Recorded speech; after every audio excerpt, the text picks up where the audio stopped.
Both pilots were dead. The plane was falling. The only person who could fly it was an 11-year-old black boy from Detroit who had never set foot on an airplane in his life. 31,000 feet above Lake Michigan, Delta Connection 2208 drifted into a slow, quiet dive. Captain James Wilson was slumped against the side window, skin the color of cold ash, lips already turning blue. First Officer Jennifer Taylor had fallen forward onto her yoke. Her hands stopped halfway to an oxygen mask she never reached. A cracked valve behind them was still whispering poison into the cockpit. In the captain's seat, a boy in a grape-stained Goodwill hoodie gripped the yoke with both hands. His sneakers barely touched the rudder pedals. On the pedestal in front of him lay a pencil-written notebook his grandfather had left him, open to a dog-eared page. 6,500 hours in a simulator, 0 hours in the sky, 30 souls behind him, one breath left to decide. I've been chewing on this story for a week, and I still can't shake it. Name's Kane Uncovers. I'm the guy who hunts down the kind of... And the part that's gonna get you. It's not the landing. It never is. 3 hours earlier, the sun had not yet come up over East Warren Avenue. Brandon Williams was awake anyway. He had been awake since 4:15, because that was what he did on days that mattered. He sat cross-legged on the carpet of his bedroom, the one bedroom in the one-bedroom apartment he shared with his grandmother, and he was running his cold start checklist out loud into the dark. Battery, on. External power, on. Beacon, on. APU master, start.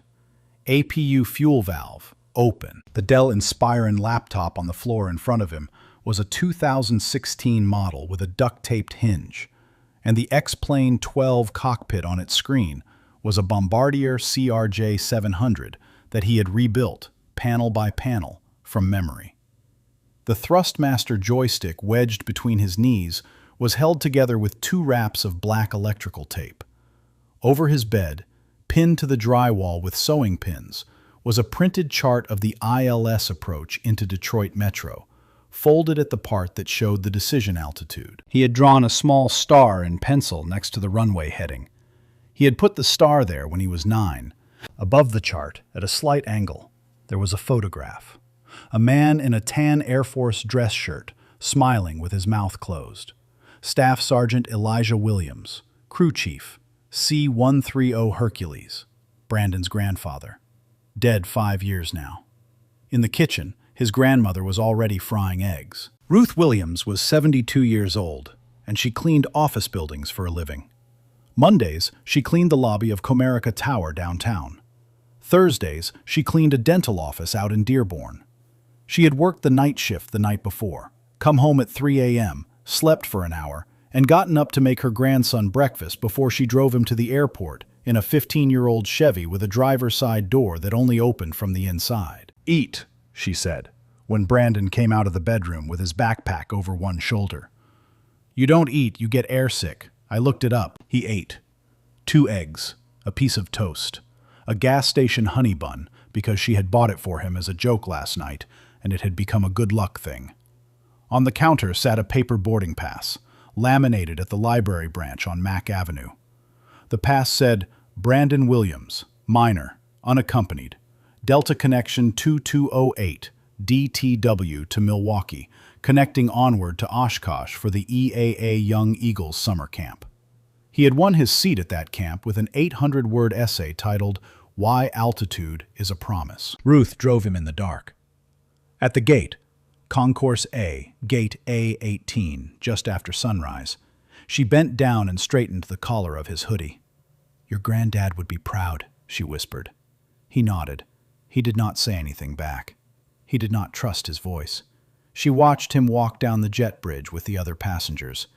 He was the smallest person in line by 1.5 feet. In seat 3A, a woman named Catherine Anderson watched him board from behind the rim of a vodka tonic she was not going to finish.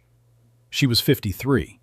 She was a partner at Whitfield and Grant LLP, billable rate $1,250 an hour, and she had been rebooked onto this regional jet in the middle of the night after her Atlanta connection canceled.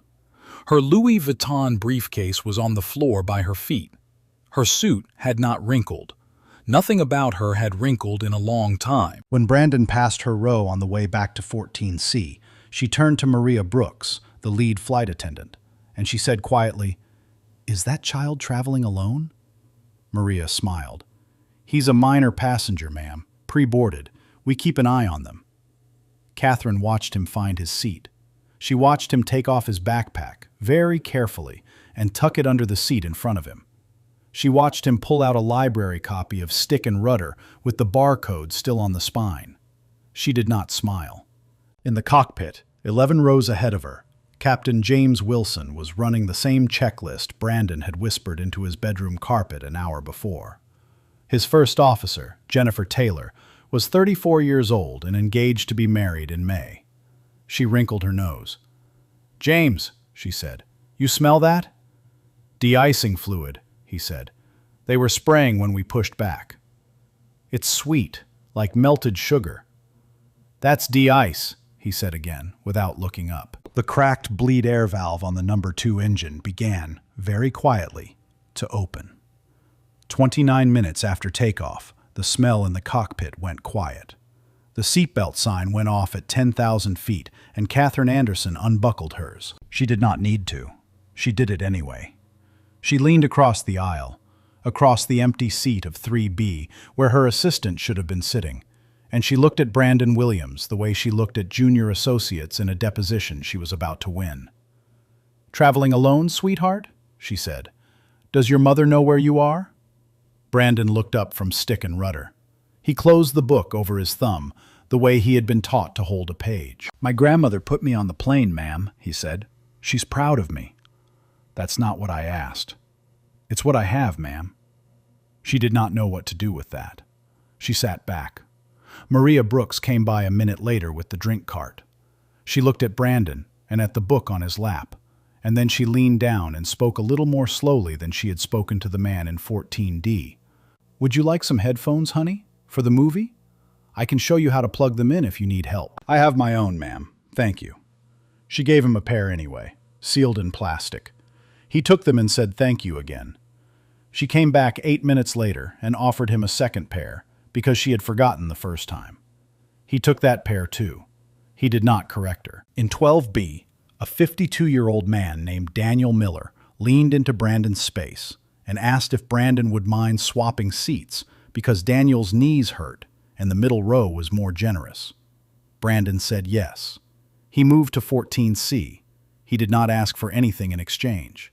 When he was resettled, he opened a small spiral notebook of his own and began to write numbers down the left margin in a clean, straight hand. Altitude, 310. Airspeed, 370. Outside air, -42. Wind, 220 at 42. He did not know why he was writing them. He had been writing them for 5 years, every time he flew a simulator, and he had not known how to stop. Across the aisle from him, in 9D, a 31-year-old woman named Sarah Brown was rocking her 8-month-old daughter, Lily, whose cheek had found the soft spot on Sarah's collarbone and gone still. In 22A, a man named Peter Johnson was sweating more than the cabin warranted. His fingers were trembling on the armrest. He did not know it yet, but his blood sugar was dropping, and it had been dropping since the gate. In 14D, one seat behind Brandon, a 68-year-old man named George Davis watched Brandon's page of numbers with a small, careful interest. George had worked 32 years at Delta's Tech Ops hangar in Atlanta, and he had seen this handwriting before. This was the handwriting of a kid who had been taught to talk to an airplane. He had seen it on flight deck checklists and on the margins of manuals. He had never seen it on an 11-year-old. He caught Brandon's eye. He touched the brim of his cap. Brandon nodded back. In the cockpit, Captain Wilson keyed the mic for Minneapolis Center and asked for a step climb to flight level 350. Minneapolis Center, Delta 2208, request flight level 350. The syllables slurred, just slightly, just enough. At his station in Sector 23 at the Minneapolis ARTCC, Thomas Walker, 61 years old, 35 years of service, 2 months from retirement, made a small pencil note on his scratch log. Pilot sounds tired. He approved the climb. In the cockpit, First Officer Taylor yawned. She yawned again. She yawned a third time, inside 40 seconds. Neither of them touched their oxygen mask. The sweet smell had been there long enough now that it did not smell like anything at all. In 14C, Brandon finished his column of numbers and drew a small line underneath, the way his grandfather's notebook had taught him. He put the cap back on his pencil. He looked out the window at a cloud that looked like a shoulder. He did not know it yet, but he was the only pilot left on the airplane. The airplane began to sink at 9:23 in the morning. It did not sink the way movies show an airplane sink. There was no lurch. There was no alarm. The autopilot was still holding altitude the last time it could, and then it could not, and the needle on the altimeter began, very slowly, to unwind. 31,000, 30,900, 30,800, 90 seconds. Brandon felt it first in his ears, a softness, a pressure that had not been there. He looked up at the overhead bulkhead screen, the little passenger info screen that showed altitude in white numbers on a blue field, and he saw the numbers moving in the wrong direction. 2 rows behind him, a toddler started to cry. Brandon reached into his backpack. He pulled out the spiral notebook his grandfather had written for him when he was 6. How to Talk to a Tower. The cover was held together with Scotch tape. He put it on his lap and he put his left hand on it flat, the way his grandfather had taught him to put his hand on his chest before saying anything important. Then he unbuckled his seatbelt. Up the aisle, Maria Brooks was standing at the forward galley curtain. Her smile was the kind of smile flight attendants are trained to wear in the first 30 seconds of a problem, before they know if it is a problem.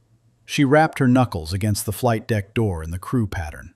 3, 2, 1. She waited. She knocked again. The same pattern. Nothing. Her smile went away. "Excuse me." Brandon was at her elbow. She looked down at him, and then down farther, because he was shorter than she had remembered. "Honey, go sit back down, please." "Ma'am." He kept his voice level. "The plane has been descending for 90 seconds, and the crew isn't answering the door. That means the crew can't answer the door. Post 911 procedure. You have the override keypad code. You should use it." She stared at him. "How old are you?" 11, ma'am. We don't have time for that question." Behind them, Catherine Anderson was on her feet. Her face was white. "What is going on? Somebody tell me what is going on." "Sit down, Catherine." George Davis had stood up too. "Sit down, ma'am. Let the boy talk." "He's a child." "He's the only person on this plane who said the right thing so far. Let him talk." Maria's hands were shaking. She punched the override code into the keypad. The lock cycled. The door swung inward. Brandon stepped around her. The smell hit him first. Sweet. Like a candy factory on fire. He had read about it once, in a pilot's memoir about an incident over Cyprus. Carbon monoxide, colorless, odorless by itself, but the fuel that carried it had a sweetness to it that a trained nose could catch. Then he saw the seats. Captain Wilson was slumped sideways, his head against the side window, his mouth slightly open. His skin was gray. First Officer Taylor was folded forward over her yoke, her hair falling across her face. Her left hand stopped in the air halfway between her lap and the quick-dawn oxygen mask bracket on the side wall. Brandon put 2 fingers on Captain Wilson's wrist, the way his grandfather had written on page 8 of the notebook. "Check pulse for 10 seconds." He counted to 10. Nothing. He moved to First Officer Taylor. He moved her hair gently away from her neck, and he pressed 2 fingers into the soft place under the angle of her jaw, because her arms were still folded under her. He counted to 10. Nothing. He stood up. He turned around. Maria was in the cockpit doorway. Her eyes were enormous. He said, softly, "They're gone." She covered her mouth. "Maria." His voice did not rise. Oxygen masks. The Quick Dawn ones. Put one on. I need one too. She moved. She pulled the mask off its hook on the side wall and pushed it across to him. He slipped the harness over his head, tightened it, and breathed in. Pure, cold oxygen flooded his lungs. He hadn't realized he had been breathing shallow until he wasn't anymore. He reached up. He found the overhead panel. He had memorized this panel on a laptop in Detroit, and he turned off the number 2 engine bleed. The fresh outflow air replaced the sweet smell inside 30 seconds. A small red ECAM message appeared, and Brandon acknowledged it with a thumb. Then, carefully, with George Davis in the jump seat now behind him, they moved First Officer Taylor out of the right seat and down to the cockpit floor, and they covered her with a Navy cabin blanket, the way you cover someone you intend to respect. Captain Wilson they left where he was for the moment. They would move him in a minute. Not yet. Brandon slid into the right seat. He looked at the autopilot. Green. Altitude hold. Still engaged. Still working. Still the only thing keeping 30 lives out of Lake Michigan. He reached for the radio. He tuned backup frequency 121.5. He pressed the mic. Catherine Anderson was in the cockpit doorway now. Her hands were clasped in front of her like a schoolgirl's. Her voice was the smallest he had ever heard it. "Brandon, what can I do?" He did not turn around. "Ma'am, you can stay in the doorway. Only if you read me numbers when I ask. Nothing else." She stayed. He keyed the mic. "Mayday, mayday, mayday." I keep rewinding this part in my head. 11 years old, 2 fingers on a dead man's wrist, and the kid doesn't scream. He takes inventory. I've choked on way less in my own life. And this boy's about to fly a regional jet. Walker heard it on his headset at 9:26 and 34 seconds. He had been drinking a cup of cold coffee. He almost spat it. "Mayday, mayday, mayday. Minneapolis Center, Delta Connection 2208. Both pilots deceased. Repeat, deceased. Passenger at the controls. Student simulator pilot. No certificate. Request emergency vectors and a controller who can talk me down." The voice was a boy's voice. Walker pushed his chair back an inch from the console. He pulled his boom mic closer to his mouth, and he took 2 seconds before he keyed the transmit switch. Because he had been in this chair for 35 years, and he had learned that 2 seconds spent well is worth more than the best phrase you can think of in one. "Delta 2208, Minneapolis Center. Say again your souls on board and your fuel state." 30 souls, sir, including me. Fuel, 5,400 pounds.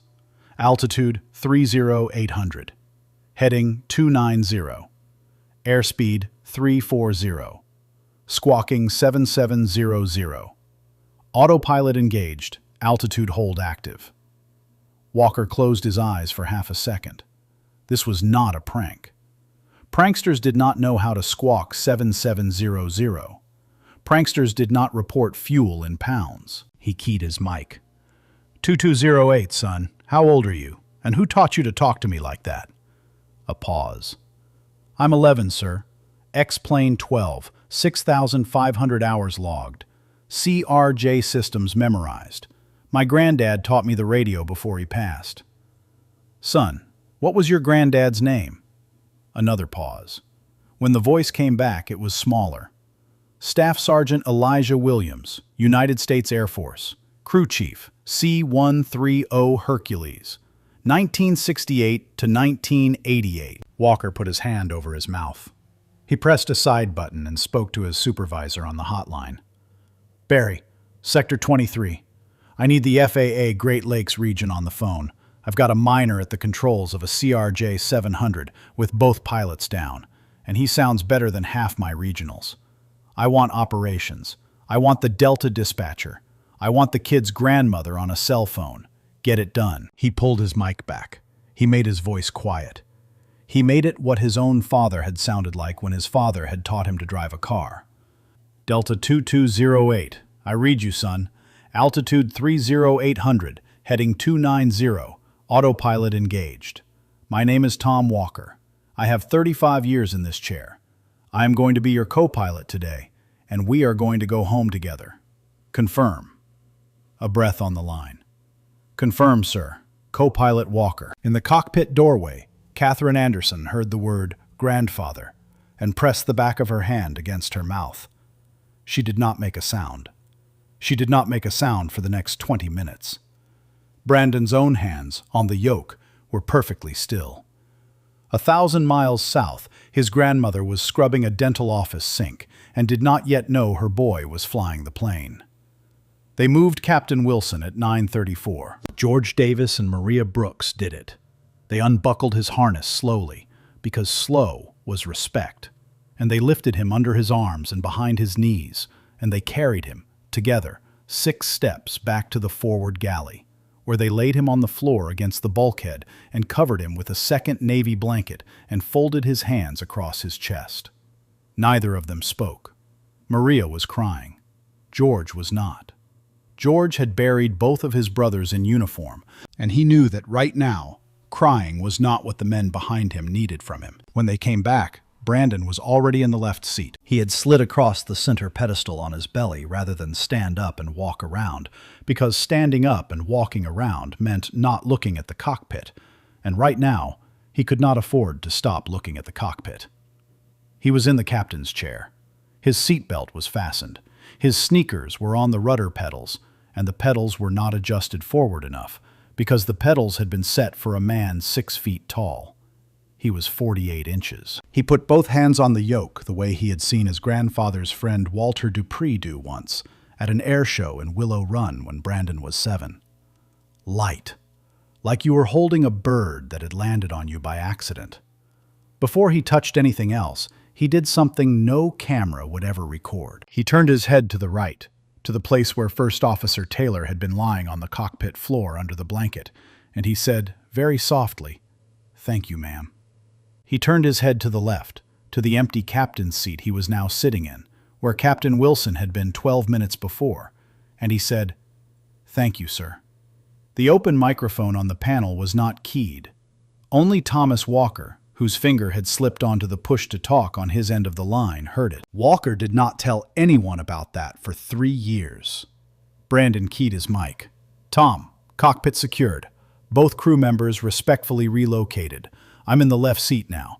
Autopilot still engaged. Altitude 30800. Heading 290. Fuel 5,350 pounds. Burn rate, normal." "Copy that, son. Nice work." George Davis slid into the jump seat behind Brandon.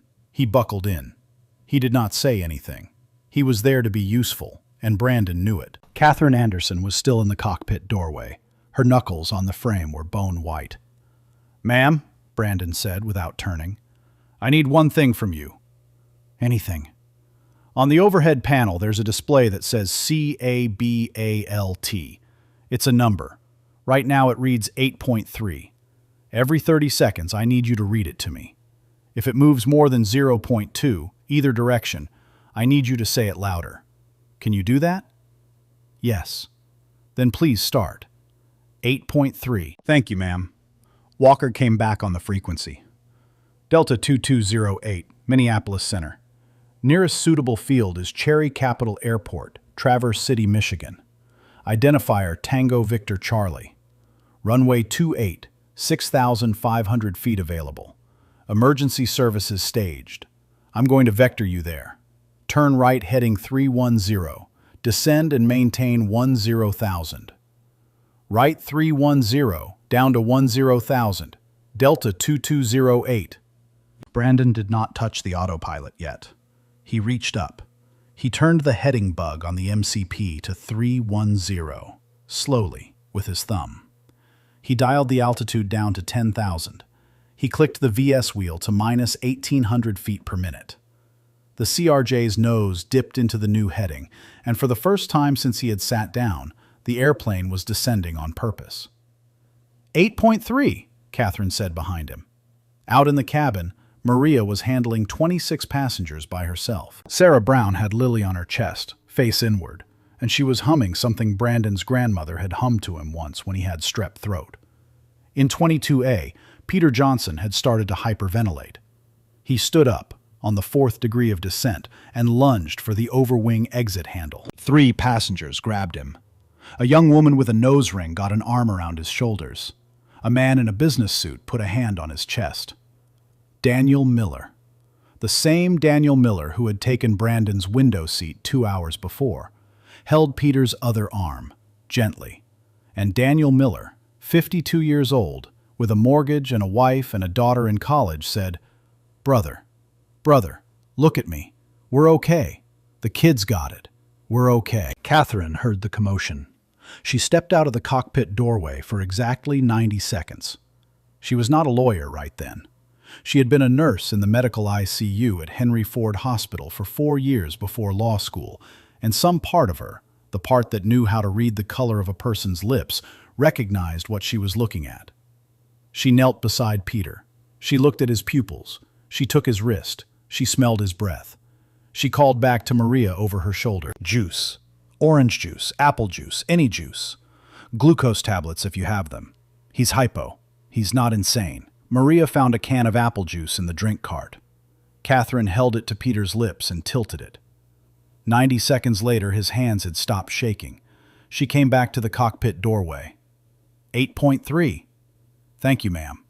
"Brandon." "Yes, ma'am." "What's your name again?" "Brandon Williams, ma'am." A pause. A long one. The autopilot altitude alerter beeped as they passed through 25,000 feet. "I'm sorry." He did not turn around. He did not make her do the work of being looked at. "It's all right, ma'am. Just keep reading me the pressure." 8.3. In the jump seat, George Davis was watching the hydraulic synoptic page on the center display, and his face had changed. "Brandon." "Yes, sir." "You've got an amber caution on hydraulic system 2. I don't like it. You're going to have partial flaps on final. Plan for it." "How partial, Mr. Davis?" "Call me George, son. 20 degrees max. You'll be landing faster than the book wants. VREF plus 15. "Copy that, George." Brandon breathed out. He wrote a number on the corner of his grandfather's notebook, which was open on the center pedestal next to the quick reference handbook. VREF plus 15. 150 knots over the fence. Maria came forward. She was carrying a printed sheet of paper, still warm from the ACARS printer. "Emergency services want a revised passenger manifest, honey, for triage staging, in case." Brandon took the sheet. He laid it on his knee and glanced down it, not to read it, but to make sure it was complete. His own name was on line 29. Williams, Brandon, minor, unaccompanied, passenger. He did not say anything. He handed the sheet back. George Davis, from the jump seat, watching him, spoke very low. "Kid, you got hands. Don't let anybody on this earth tell you different. Ever again." "Yes, sir." Behind him, quietly, in the cockpit doorway, Catherine Anderson said, 8.3. Somewhere over northern Michigan, a small boy who had not been visible to her 2 hours ago was flying a jet through her life and into everyone else's. The only way down was to trust the boy they had all ignored. Walker's voice came back at 19,000 feet. "Brandon, weather update for Traverse City. It's not what we hoped for. Ceiling 800 overcast. Visibility 1¼ miles. Winds 220 at 22, gusting 30. Runway 28 is wet, below visual minimums. You're going to need a full ILS approach in actual instrument conditions." Brandon was quiet for 3 seconds. He was quiet because he was running 5 problems in parallel in his head, and he had learned from his grandfather's notebook, page 22, that when you have 5 problems, you name them out loud before you solve them. He keyed the mic. "Tom, I have 5 problems. Tell me if I've missed one." "Go." 1. Partial flaps, 20 degrees max. Hydraulic 2 is amber. 2. Crosswind from the south, 22, gusting 30. I'm going to need a crab and kick on short final. 3. Wet runway, reduced braking action. 4. This is my first real ILS approach in weather. I have never done this outside a simulator. 5. Landing weight estimated 68,500 pounds. VREF 135. Plus 15 for partial flaps equals 150 over the threshold. A beat. Brandon, Walker said. That's all 5. You didn't miss one. Thank you, sir. Son. Yes, sir. You're going to land this airplane. Brandon did not answer. He could feel his hands beginning to shake on the yoke. Not a lot. Not enough that anyone else would see it. Enough that he could. Walker heard the tremor come through the open mic, because Walker had 35 years of hearing things pilots did not mean for him to hear. Brandon, breathe with me, son. 4 in. Hold 4. 4 out. Hold 4. Count out loud. Go. 4, 3, 2, 1. Hold. 4, 3, 2, 1. Out. 4, 3, 2, 1. Hold. Again. They did it twice. Brandon's hands settled.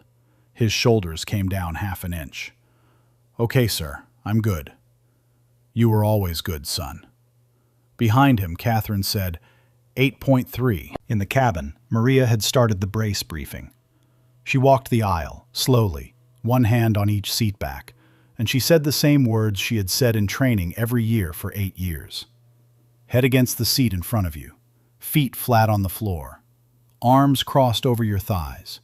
You will feel a firm touchdown. Do not unbuckle until you are told. Sarah Brown held Lily tighter. She did not cry. Her mother had taught her that babies read their mother's face before they read their mother's words, and Lily was going to land with a calm mother. In the cockpit, Brandon began the approach briefing, out loud, for George in the jump seat and for himself. ILS, runway 28, frequency 110.3, inbound course 281, decision altitude 800 feet. Missed approach. Climb runway heading to 3,000. Turn left heading 180. Proceed to clump and hold. Gear down at Tuglo. Flaps 20. Landing lights on. Auto brakes max. Spoilers armed. Good briefing, George said. Granddad wrote the ILS brief on page 41, Brandon said. He said the runway doesn't care what you meant to do, only what you do in the last 10 feet. George closed his eyes for a second. Kid, your granddad was a hell of a man. Yes, sir, he was. At 12,000 feet, the CRJ-700 entered the top of the overcast. The windscreen went gray, then white, then gray again. Brandon lost the horizon. He looked down at the attitude indicator, the way his grandfather's notebook said on page 14, and he flew by the instruments and not by his stomach. George keyed the cabin PA because Brandon asked him to, because Brandon could not take his hands off the yoke. This is George Davis. I am a retired Delta mechanic. I'm in the cockpit jump seat. Our pilot for this landing is Brandon Williams. He is 11 years old. He has 6,500 hours in a CRJ simulator. He knows this airplane better than most people I flew with for 32 years. He is going to land us.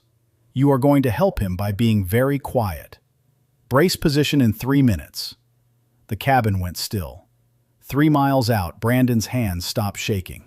Before I tell you what the next 12 minutes looked like, and the only pilot on the plane is 11. And he just whispered, page 41, like it was a prayer. The outer marker came at 2,200 feet above sea level. The localizer needle was dead center. The glide slope was alive, a hair high, settling. Brandon tapped the vertical speed down another 100 feet per minute, and the glide slope diamond slid home. Airspeed 152. Tom, outer marker, gear down, flaps 20, landing checklist. Roger, son. Cleared ILS runway 28, towers waiting. Brandon pulled the gear handle. The thump of the landing gear, dropping through the slipstream, ran up through the floor of the cockpit like a heartbeat. 3 green lights on the indicator. He toggled flaps to 20. The airspeed nudged back toward 150. Gear 3 green. Flaps 20, 20. Spoilers armed. Auto brakes max. Landing checklist complete. Copy, son. 2 miles from the threshold. Tower sees you on the scope. 8.3, Catherine said. Thank you, ma'am. The clouds were still wrapped around the airplane like wet wool. Brandon called altitude every 100 feet, in the same soft voice he had used in his bedroom 1,000 mornings for 5 years. 2,000. 19. 18. 16. 15. Copy, son. 14. 13. 12. 11. 1,000. 2208. Runway in sight at minimums? Looking. 900. 800. Asphalt. It came through the mist, like a promise somebody had made to his grandfather in 1985, and never unmade. Dark, wet, edged in white, centerline lights stabbing through the rain. Runway 28 at Cherry Capital Airport, Traverse City, Michigan. 6,500 feet of concrete, and for the next 90 seconds, it was the only piece of earth in the world that mattered. Runway in sight. Landing. Copy, son. Wind 220 at 25. Brandon felt the airplane yaw as the crosswind pushed his tail. He crabbed 12 degrees to the right. The nose pointed off into the weather. His wing pointed at the runway. 200 feet. 100. 50. 30. He kicked. Left rudder to straighten the nose. Right aileron into the wind to stop the drift. The airplane aligned with the center line like a kid walking into his own kitchen. 20 feet. 10. The main gear touched. One firm thump. A small bounce. Settled clean. The nose wheel came down 2 seconds later. Brandon's hand went to the thrust levers. He pulled them to idle. He pulled them past idle into reverse. The engines roared against themselves behind him, and the airplane began to slow, because he had pulled the levers the way his forearms had pulled them 10,000 times in his bedroom in Detroit. Reverse deployed. The runway edge lights began to slide past the side window. 150 knots, 120, 90, 60 knots, out of reverse, 40, 30, taxi speed. 2208, clear the active, taxiway Alpha 3, brakes set. There was silence on the frequency for half a second. Then the tower controller at Cherry Capital, a man named Frank Dawson, who would never forget this shift for the rest of his life, said, in a voice that broke 3 words in, 2208, welcome home, son. Taxi to the gate. We've got everyone waiting for you. Brandon set the parking brake. His knees gave out. He did not fall, because the seat held him, but his legs would not hold his weight. He knew it would be a while before they did again. That was all right. There was nothing left for his legs to do. In the cabin, nothing happened for about 4 seconds. Then Sarah Brown lifted Lily over her head, like an offering, like she needed the baby to see with her own eyes the boy who had done this. Catherine Anderson slid down the cockpit doorway to the floor and did not try to stand up. Daniel Miller put his face in his hands. Peter Johnson was holding onto the seat back in front of him and repeating, "Thank you, thank you, thank you," to no one in particular. Maria Brooks was laughing and crying at the same time.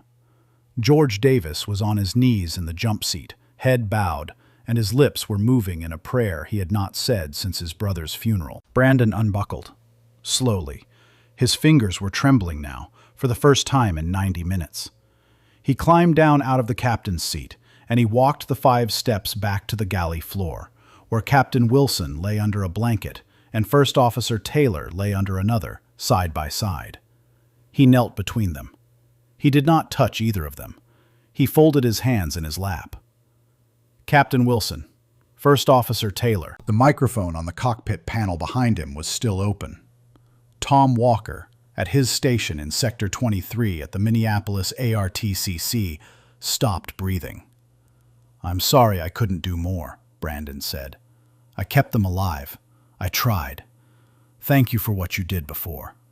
Thank you for the airplane." He bowed his head.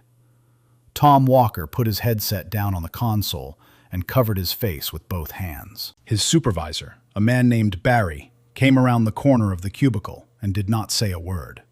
24 other controllers who had been listening on the frequency stood up from their own stations across the room, and the whole sector was silent for 30 seconds, which, if you know anything about an air route traffic control center, is a thing that never happens. Then the paramedics boarded Delta Connection 2208. They confirmed what everyone already knew about the two people under the blankets.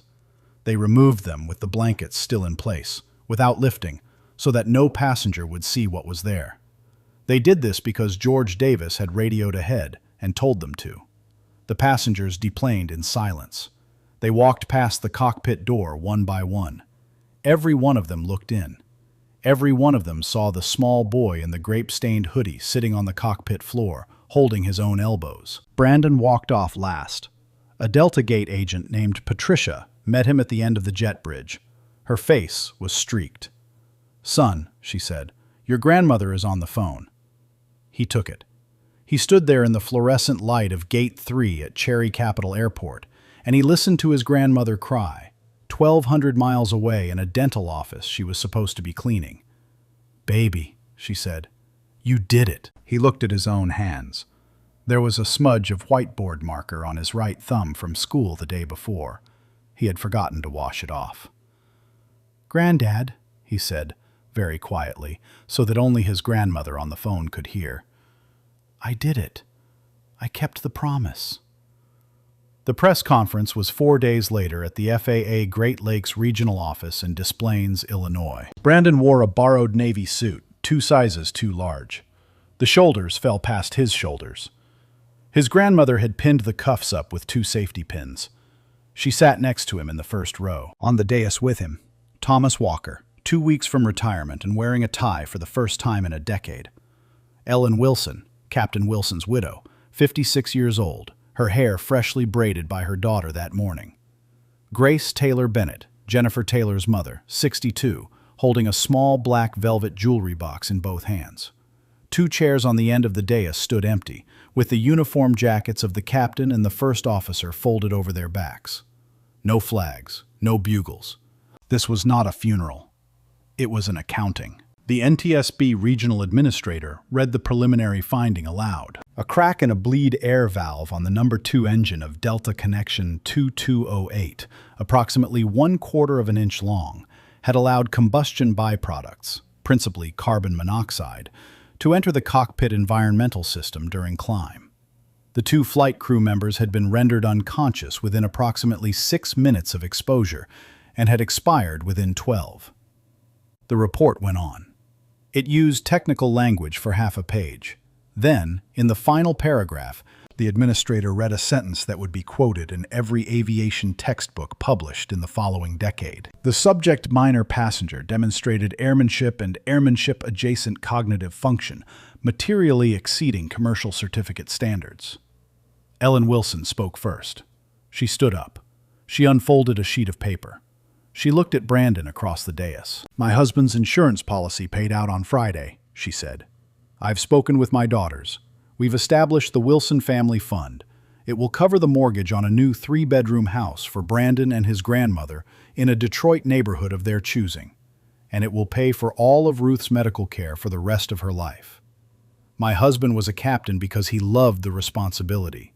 He would have wanted his seat to go to the boy who finished the flight." She sat down. Ruth, in the first row, put her hand over her mouth and did not take it down for 20 minutes. Grace Taylor Bennett stood up next. She opened the velvet jewelry box. Inside, on navy satin, lay a pair of small, silver first officer wings. They had been pinned to Jennifer Taylor's uniform shirt on the morning of the flight. "These were my daughter's first pair," Grace said. "She earned them at Mesa State in Grand Junction when she was 23. She kept them in a drawer. I want you to have them, Brandon, but I want you to promise me something." "Yes, ma'am." "Don't wear them. Not yet. You put them on the day you get your own, not before." "Yes, ma'am. I promise." Thomas Walker stood up. He did not have a prepared statement. He had a headset in his hand. A black Plantronics headset, 35 years old, with sweat stains on the foam and a coiled cord that had been coiled and uncoiled 10,000 times. "I wore this on the day your grandfather would have been proudest of you," he said. "You'll want something in your jump seat bag someday that has been there before. Take it." Brandon took it. He held it in both hands like it was made of eggshells. Catherine Anderson spoke from the floor, without a microphone. "I will not be taking the dais today," she said. "I didn't earn it, but I've established a foundation. I've funded it personally with $2.5 million. It will provide simulator rigs, instruction hours, and scholarships to middle schoolers in Detroit who want to learn to fly. It will be called the Ruth Williams Aviation Foundation." She turned to Ruth. "Because Ruth made the pilot, and because I was wrong." Ruth nodded. She did not speak. She did not have to. Delta Airlines announced Brandon's sponsorship a day later. Private pilot license upon reaching the minimum legal age. Full tuition at Purdue University's professional pilot program. CRJ 900 type rating upon graduation. A guaranteed first interview slot at Endeavor Air at age 23. A signing bonus held in escrow. EAA. Young Eagles renamed their scholarship for middle school aviators. It is now called the Williams Skyways Award, and it will be funded in perpetuity.